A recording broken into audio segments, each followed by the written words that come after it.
Ahora vamos a ver cómo podemos utilizar los autómatas o las máquinas de estado finito que hemos estado viendo hasta ahora. Concretamente, para la construcción de un analizador léxico. Vamos a primero partir de una determinada expresión regular que queramos implementar, por ejemplo, nombres de identificadores, números, etcétera, y vamos a hacer una serie de pasos para llegar a la máquina de estados finitos, y una vez que tenemos la máquina de estados finitos la podemos implementar en la computadora. Para hacer la conversión de la expresión regular a una máquina de estados finitos, que va a resultar ser no determinista en la gran mayoría de los casos, vamos a utilizar un proceso que se llama construcciones de Thomson. Las construcciones de Thomson son gráficas y bastante intuitivas. Me permiten convertir expresiones regulares o partes de expresiones regulares en un autómata.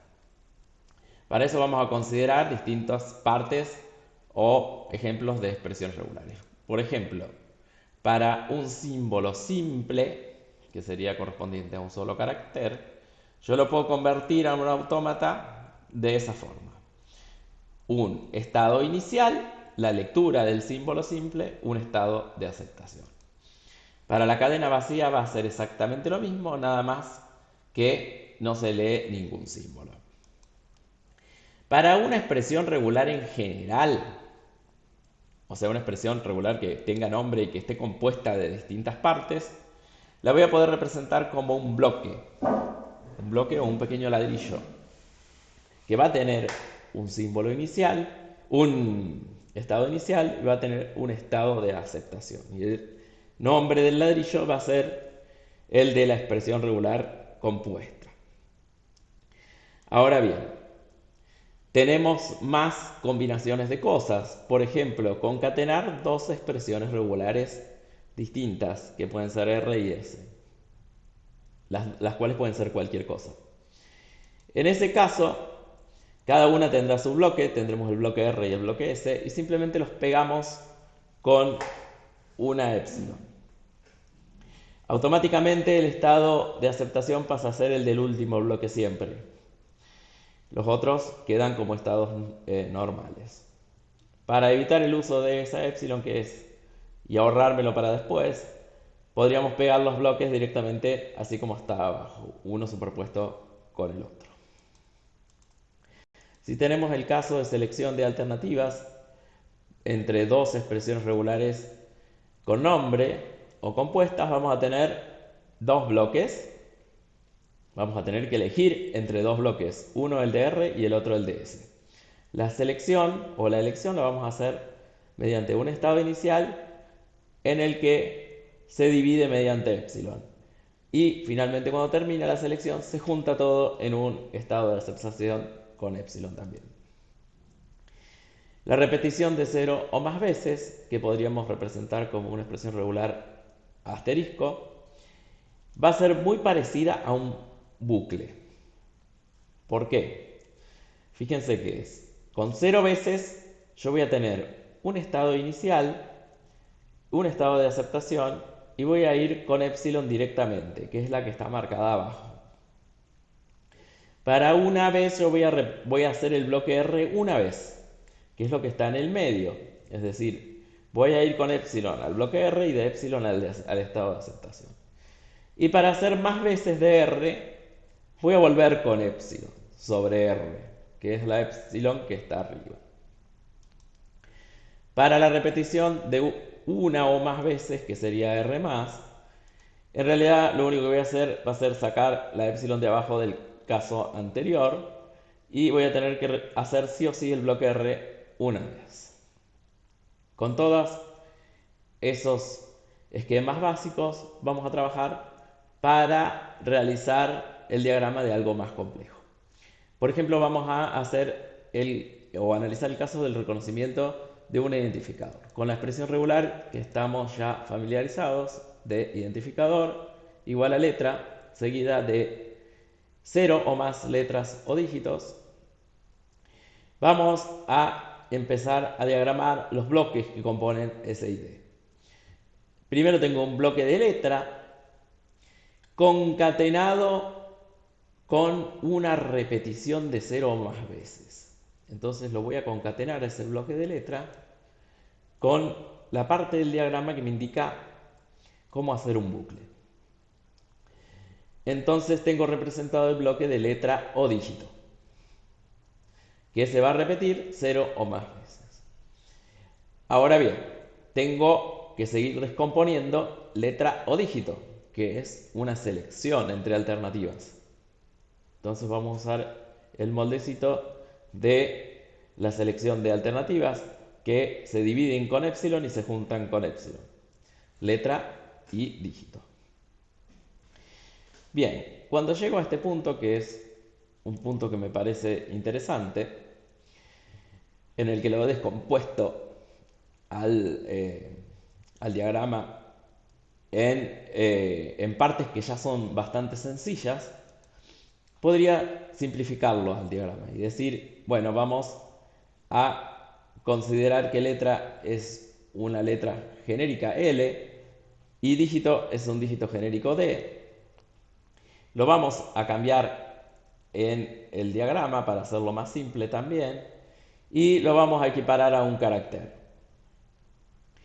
La representación para un carácter o para un símbolo era con el bloque, con cada uno de los bloques, un estado inicial, la lectura del símbolo y un estado de aceptación.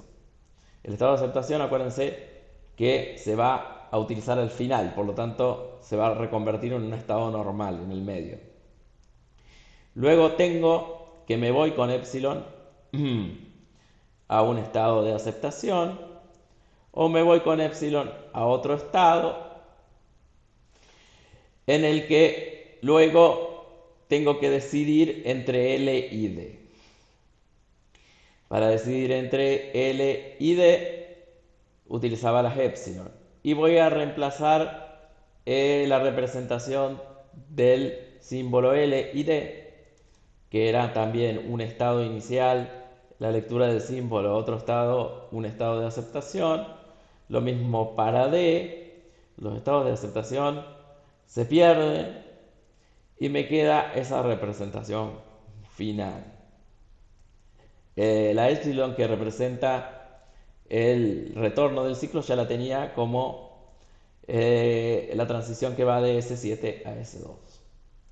Fíjense cómo me quedó el diagrama, ya en términos de estados y transiciones. Ya no tengo más bloques.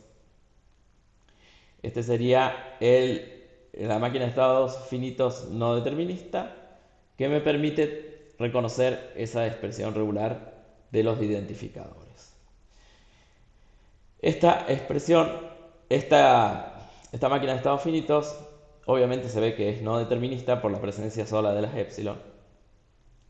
La vamos a convertir primero a determinista para poder simplificarla. Pero antes quería ir siguiendo a la par este proceso utilizando la herramienta JFlap, que tiene bastantes cuestiones para trabajar con autómatas. Ahí está donde la pueden descargar. La vamos a utilizar más adelante, así que no hay problema. Con esa herramienta permite también partir de una expresión regular y llegar al autómata finito no determinista correspondiente. Yo lo hice a ese proceso, no lo voy a mostrar aquí, y sí voy a mostrar el resultado, que es lo que está abajo. Fíjense que me termina quedando muy similar a lo que obtuve yo mediante las construcciones de Thomson. Si queremos realizar un paralelismo, podemos ir equiparando las distintas partes en las que fue descomponiendo y agregando la expresión regular. Acá en este caso la herramienta JFlap va a nombrar la cadena vacía epsilon como lambda. Recuérdense que es un nombre alternativo para la cadena vacía. Ahora sí, voy a seguir y voy a decir, a partir de este resultado que obtuve mediante las construcciones de Thomson, que extraje de la expresión regular, voy a convertir ese autómata finito no determinista en uno determinista, que me sea más simple, eliminando las epsilon. Y eliminando transiciones que para un mismo símbolo puedan salir del mismo estado. Con esto voy a llegar a un autómata finita determinista. Y luego, para finalizarlo, voy a minimizar para reducir la cantidad de estados, porque ya vamos a ver que va a tener bastantes estados de sobra como resultado de ese proceso. Finalmente, eso es lo que vamos a llevar a código.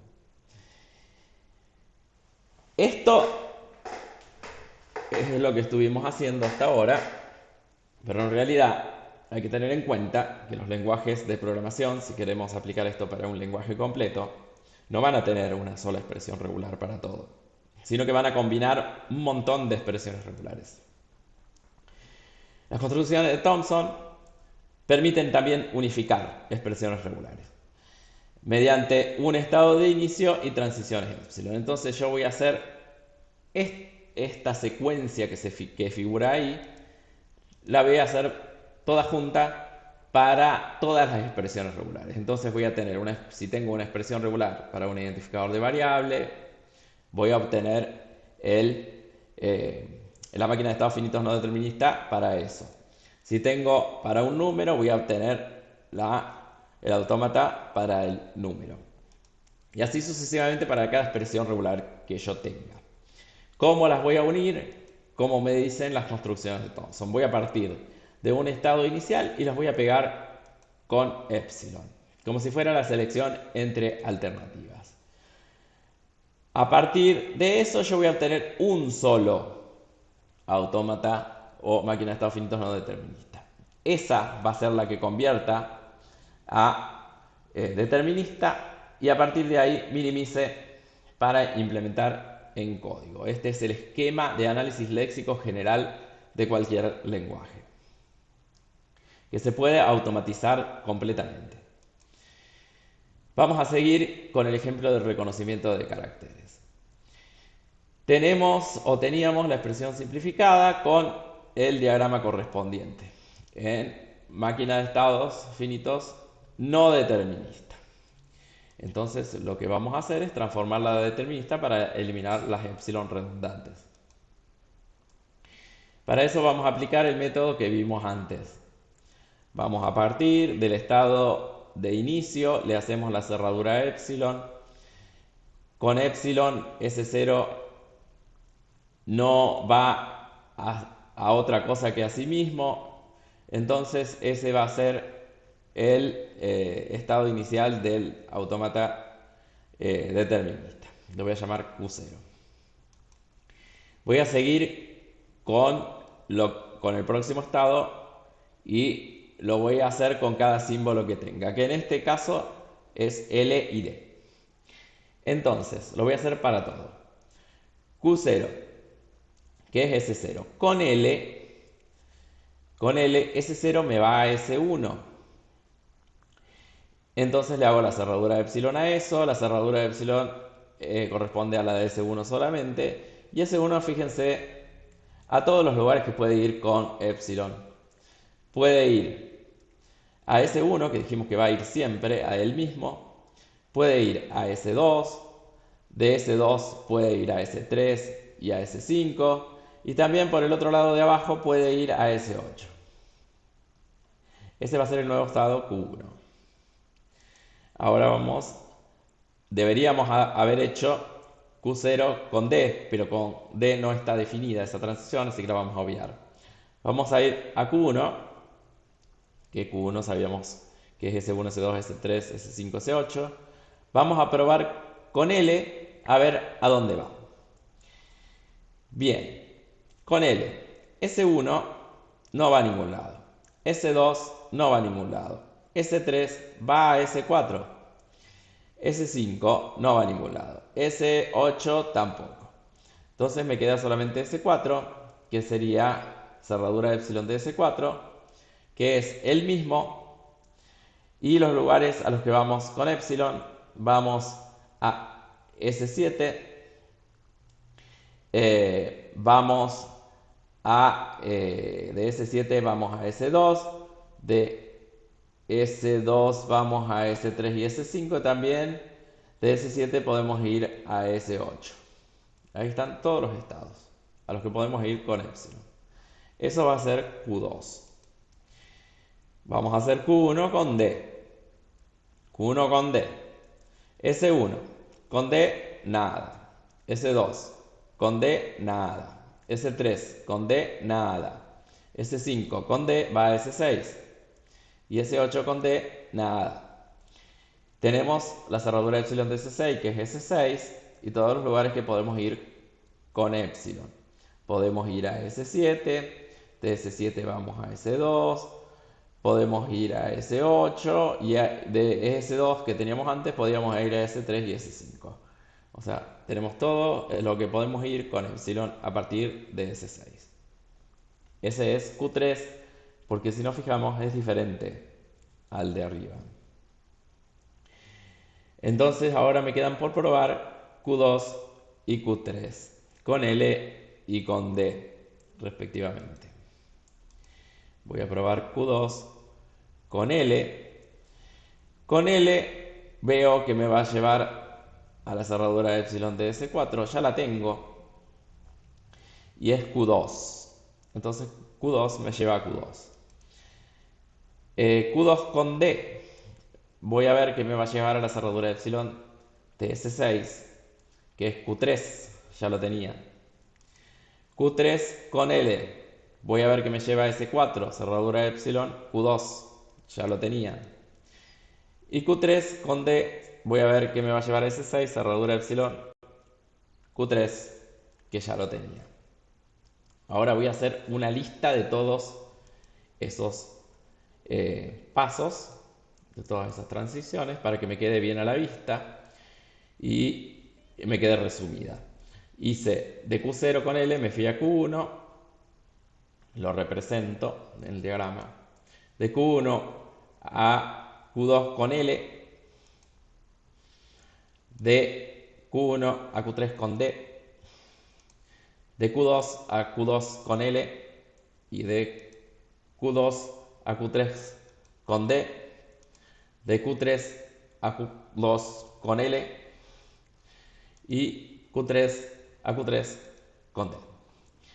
Esto lo repliqué en la herramienta JFlap y me termina quedando exactamente el mismo diagrama, a partir del diagrama anterior que yo tenía antes de convertir. JFlap, fíjense que aplicó pasos similares y me terminó derivando en el mismo diagrama de máquina de estados finitos ya determinista. Fíjense que desaparecieron todas las epsilon y no tengo confusión o transiciones con el mismo símbolo que van a distintos estados. Bueno, ahora queda el paso final, que sería minimizar ese diagrama. Para minimizarlo, vamos a partir con un grupo en el que están los estados de aceptación y los restantes estados por otro lado.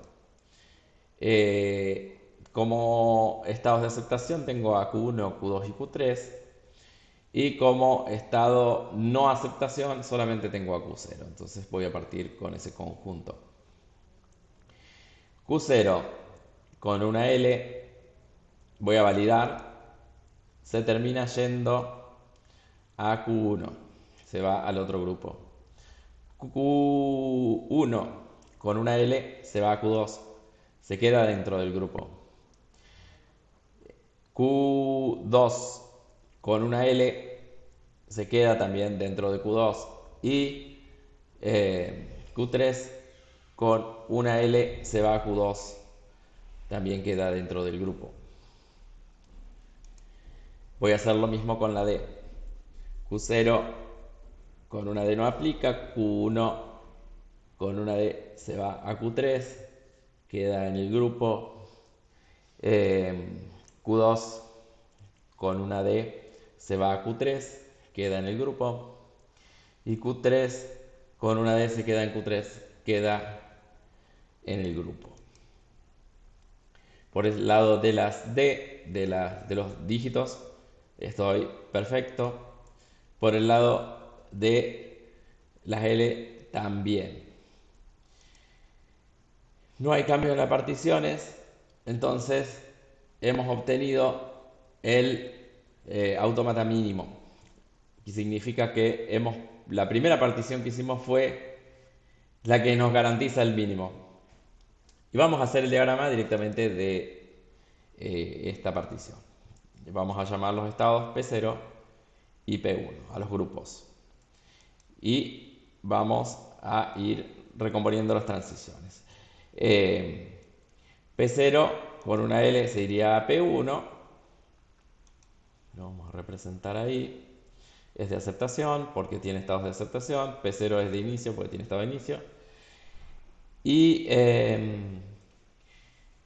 luego P1, que es el otro grupo, con una L se queda en sí mismo. Y tenemos para el lado de las D con que P1 se queda en P1. Si se fijan, ese es el diagrama con el que iniciamos la unidad para reconocer identificadores a través de una máquina de estados. Pero llegamos utilizando todos estos métodos que se pueden aplicar de manera automática. Ahora también he probado realizar la minimización con JFlap y me ha quedado exactamente el mismo diagrama.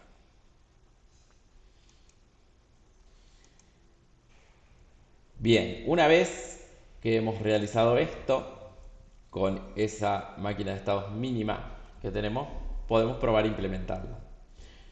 Vamos a utilizar un código de un programa que es el que está proporcionado en los trabajos prácticos, que va a ejemplificar cómo hacerlo para una expresión regular del identificador. Tiene más cosas el código, porque también reconoce números y otros tokens, pero vamos a analizar solamente la sección que tiene para reconocer identificadores. Ahí tenemos el diagramita. Bien, nos vamos a valer de dos enumeraciones. Una es token, que es el tipo de token que yo estoy identificando. En este caso solamente me interesa el ID. Pero puede haber error o puede que el token esté vacío. Voy a usar otra enumeración que me indique en qué estado estoy. Voy a especificar en este caso un estado inicial, que en este caso va a ser P0. Y luego uno de aceptación para los ID, que es el equivalente a P1. Voy a tener luego más estados para otras cosas que quiera identificar. Luego voy a tener los símbolos individuales que voy recibiendo. En este caso, una letra, ¿qué va a ser? Todas las letras mayúsculas y minúsculas. Y un dígito va a ser cualquier número entre el 0 y el 9. Son los grupos de caracteres que permito. Me va a ser útil definir una función que se llama empieza con algún carácter o empieza con determinado carácter, que me devuelva verdaderos y empieza con alguno de esos caracteres, en el que le voy a proporcionar una cadena y me va a decir si va a empezar con algún grupo de caracteres de los que yo le incluya como un arreglo. Simplemente me va a indicar que sí empieza con alguno de ellos. ¿Y qué voy a hacer yo? Voy a tener luego una función principal que se llama lex, en este caso, en el que le voy a proporcionar la cadena que yo quiero reconocer. Esa cadena puede contener cualquier cosa. Le voy a indicar que me diga qué tipo de token encontró y si paró por alguna determinada circunstancia, que me devuelva también el resto de la cadena que quedaba. Ya vamos a ver que esto es útil para cuando hagamos análisis sintáctico. La función lex me va a devolver el valor del token que encontró hasta el momento. Al principio empiezo indicando que voy a estar en un estado de error y la cadena restante es la cadena completa que ni siquiera empecé. Empiezo leyendo carácter por carácter. El estado, voy a estar en el estado inicial. Y como devolución lo voy a hacer en la variable que dice lexema, que está vacía. Entonces estoy en el estado inicial, el lexema está vacío y la cadena está llena. Voy a hacer luego una serie de pasos. Si la cadena está vacía, devuelvo directamente token vacío. Listo. Si no, le voy a preguntar si empieza con alguna letra. Si empieza con alguna letra, es probablemente un identificador. Entonces ya le digo que el tipo de token es un ID y mi estado ya pasó al estado de aceptación, que es de ID de aceptación. O sea, reconocí la primera letra, reconocí el primer carácter. ¿Qué voy a hacer después? Voy a tener un while, básicamente, para seguir tomando letras o dígitos. Entonces, dentro del while, me voy a fijar si comienza con alguna letra o con algún dígito. Listo, continúo ejecutando el while. Lo voy a hacer hasta que encuentre un espacio. O sea que la cadena original tenga un espacio y ya terminó de reconocer la palabra. Si no encontró un espacio, quiere decir que hay un error. Básicamente para reconocer el identificador. Luego, para finalizar, voy a ver si mi token fue vacío o error por alguna causa y voy a devolver error. Ningún lexema. Y de lo contrario voy a devolver que se trató de un ID que ya lo había especificado antes y el resto de la cadena por analizar que me quedó, que está ahí en esa variable cadena faltante. Luego lo voy a probar. Lo voy a probar a la función lex con una cadena entera de una expresión completa. En este caso es una expresión matemática con números y variables. Fíjense que es una expresión que tiene un error léxico, porque está indicada un identificador posiblemente con una arroba que es un carácter no permitido. Y voy a hacer un while de la llamada a la función lex mientras tenga cadena por leer, cadena faltante por leer, y mientras no haya encontrado errores. Entonces voy a hacer la aplicación de esta función reconociendo token por token hasta que me termina la cadena. Va a empezar por el menos 123. Como esta función reconoce varios otros tipos de token, el único que me va a interesar acá, que quisiera que viéramos, es el reconocimiento de identificadores. Fíjense que empezó reconociendo una operación aditiva que es el menos correspondiente a ese token y la cadena resto ya me queda como 1.23 más todo el resto. Luego reconoce un número que es 1.23, me queda ese resto. Reconoce un más y acá viene la parte importante que estamos analizando ahora, que es llega un carácter que corresponde al nombre de identificador o variable, que es la A. Entonces veo que me identifica correctamente un ID con el valor A. Y me queda una multiplicación por otro identificador. Ahí más abajo encontró el operador multiplicación. Pero cuando llego a la B con la arroba, termina mostrándome un error porque es un token no válido. O sea, intenté utilizar un identificador con una arroba.